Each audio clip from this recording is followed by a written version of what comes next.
Selamat pagi, salam Malaysia Madani. Bersama saya Bumawin dalam Berita Pagi Sarawak edisi Jumaat 1 Disember. Berita Pagi Sarawak pagi ini kita mulakan dengan perkembangan ini. Sarawak menawarkan banyak peluang perdagangan dan riadah terutamanya dalam sektor ekonomi baharu. Timbalan Premier Dato' Amar Awan Tengah Ali Hassan berkata, ekonomi baharu ini akan menjadi pemangkin kepada fasa pertumbuhan ekonomi seterusnya.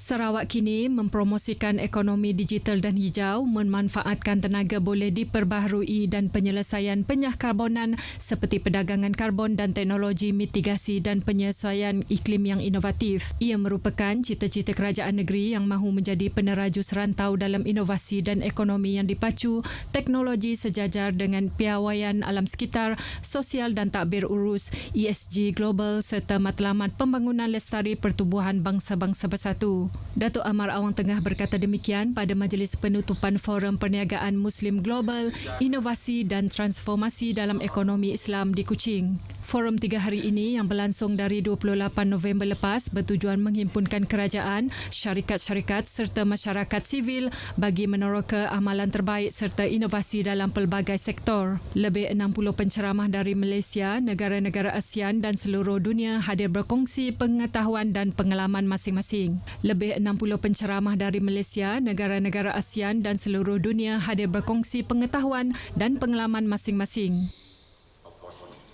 Kerja-kerja memperluaskan lapangan terbang Miri diharap akan dapat diberi keutamaan memandangkan kapasiti lapangan terbang sedia ada hanya mampu menampung 2 juta penumpang setahun.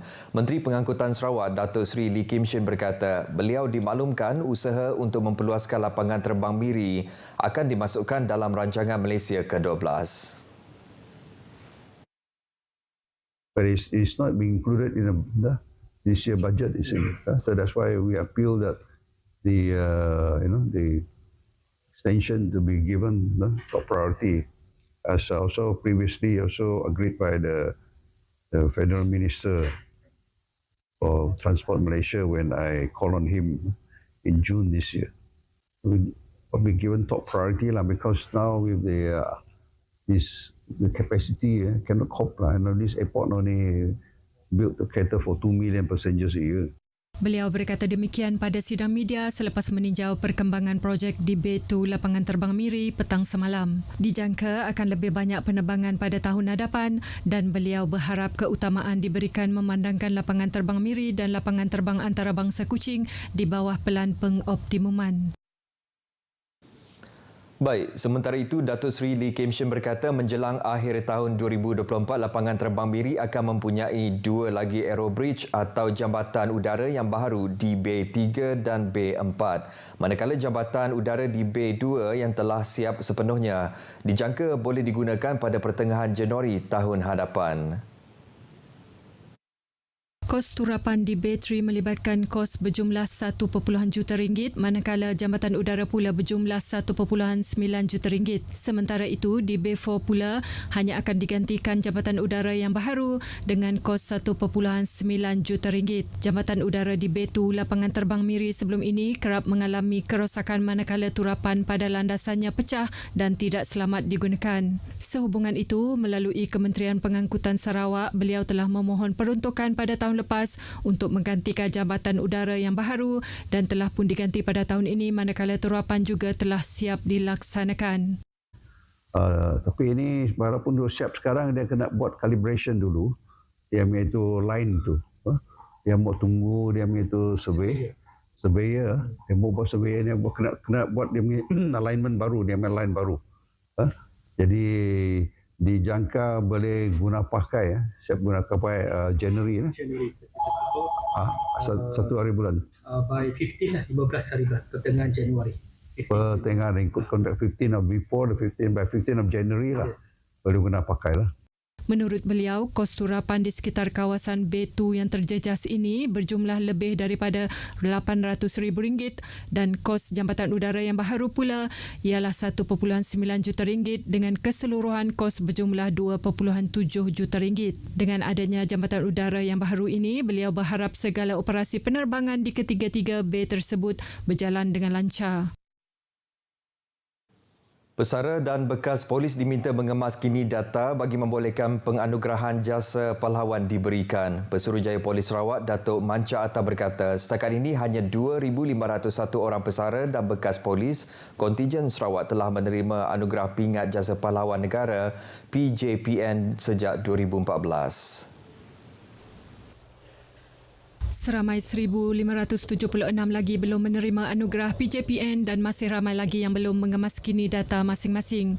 Justeru, beliau meminta pesara dan bekas polis yang layak untuk mengemas kini data melalui portal e-Pesara ataupun hadir di cawangan hal ehwal pesara di Ibu Pejabat Polis Daerah yang terdekat. Datuk Manca berkata demikian pada sidang media selepas istiadat penganugerahan pingat jasa pahlawan negara kontijen Sarawak di Kuching. Seramai 251 pesara dan bekas polis yang pernah berkhidmat dari 1948 hingga 1990 semasa era darurat dan insurgensi komunis di seluruh negara menerima anugerah pada majlis tersebut. 51 daripadanya merupakan balu pesara polis. Lebih 400 km dari Bandaraya Miri, Bario yang terletak di dataran tanah tinggi Kelabit sudah agak lama mempunyai akses perkhidmatan udara. Namun jalan darat masih lagi menjadi medium pengangkutan penting buat penduduk atau pelancong yang inginkan cabaran. Baik wartawan Rosalina Rosli merasai sendiri pengalaman menempuh laluan balak selama hampir 15 jam bersama The Transporter Bario.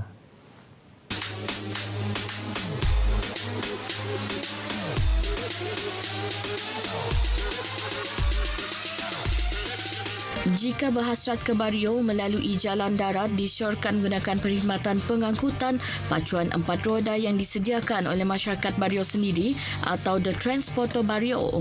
Ini kerana hanya jauh hari yang mengenal manikam, merekalah yang lebih mahir selok belok dan geografi jalan di Bario. Mereka merupakan individu penting kepada penduduk Bario untuk menghantar atau mendapatkan bekalan barangan dari Bandaraya Miri. Walaupun terdapat perkhidmatan udara ke Bario, namun pesawat kecil seperti Twin Otter tidak dapat membawa bekalan barangan yang banyak melebihi muatan.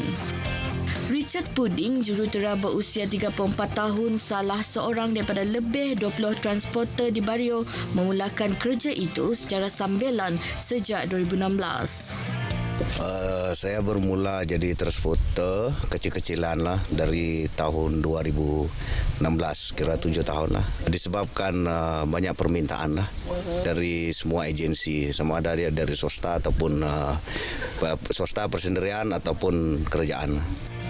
Allah bisa tegal biasa, kenderaan rosak, jalan terputus dan bermalam di tepi jalan sudah menjadi asam garam bagi Richard dan rakan transporter yang lain.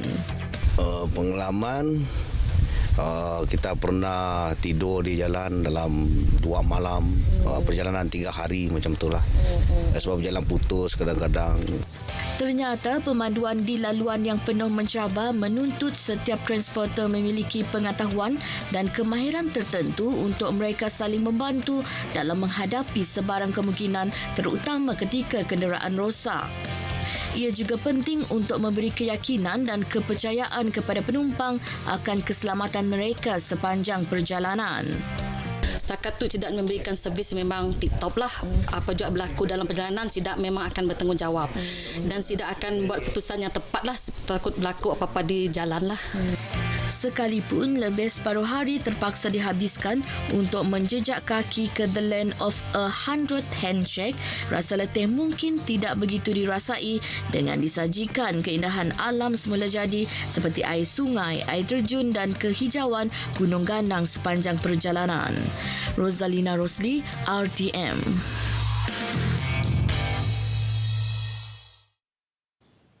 Saya Bumawin, jumpa lagi.